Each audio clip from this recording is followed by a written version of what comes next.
Hell hath no fury like a K-pop fan scorn. Late last year, EXO and BTS fans went at it with a full-blown Twitter war that began with a tweet comparing two male idols' vocal prowess.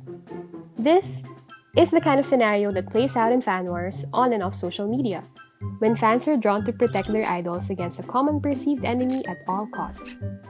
So, have you ever wondered what goes inside a K-pop fan's head?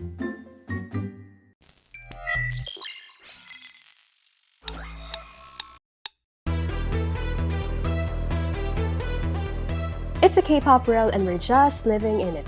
Case in point, South Korea's GDP is growing to new heights because of some serious, unabashed standing. We're talking about the power K-pop has to encourage export of goods, tourism, and increase demand to learn the Korean language. In fact, in 2019, Korean boy band BTS reportedly accounted for about $5 billion of the country's GDP. Not to mention that, on average, a K-pop fan is said to spend about $650 to $1,500 on merch, albums, and concerts yearly. BTS fans came out on top of the pack, spending about $1,422 on average, followed by Twice fans and Blackpink fans. Never mind if they had to get two of the same albums just to collect exclusive photo cards of each group's member. Never mind if they have to scour the depths of the internet to purchase some rares that cost an upwards of $1,400. All these a K-pop fan does without question. So, what makes a K-pop fan so unabashedly captivated by their idols?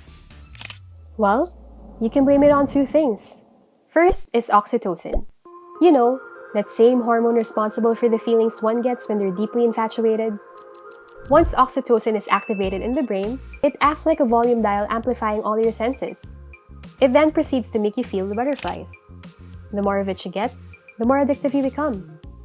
That's why a K-pop fan would cry with real feels when her idol has to be MIA for 2 years for his military enlistment, and why they go all out in buying their faves product endorsements from everything to cosmetics, skincare, fashion, and yes, even cars. Blackpink for Kia, anyone? Second is tribalism. According to Taj Fell's social identity theory, fans love belonging in tribes, aka fandoms. Being in one appeals to the basic human need to belong, which is much higher than one's own safety needs or physiological needs. And so, whatever action or feeling the fandom gravitates to, the individual fans belonging in these tribes follow. It's only natural then for fandoms to perceive themselves as superior than those who don't belong to their quote-unquote tribe, and get their guards up for anyone who attacks from the outside.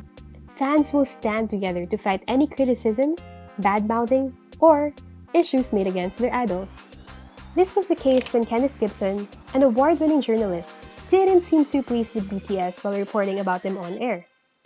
This resulted in hordes of fans up in arms on social media, signing petitions for the reporter to apologize and be fired for his actions. The way K-pop fans behave has always been bizarre to a normal person. But, at the end of the day, you can never fully understand it unless you experience it for yourself. The warmth of watching your idol on screen, the excitement of buying merch, and the rush of chanting together in a concert. So, the next time you see someone who can't stop talking about Blackpink, or can't stop gushing about an EXO member, remember that it runs deep. And whatever you do not fight with a K-pop fan. Help us help people understand the world better. Subscribe to our channel and hit the bell icon to get notified on our new videos.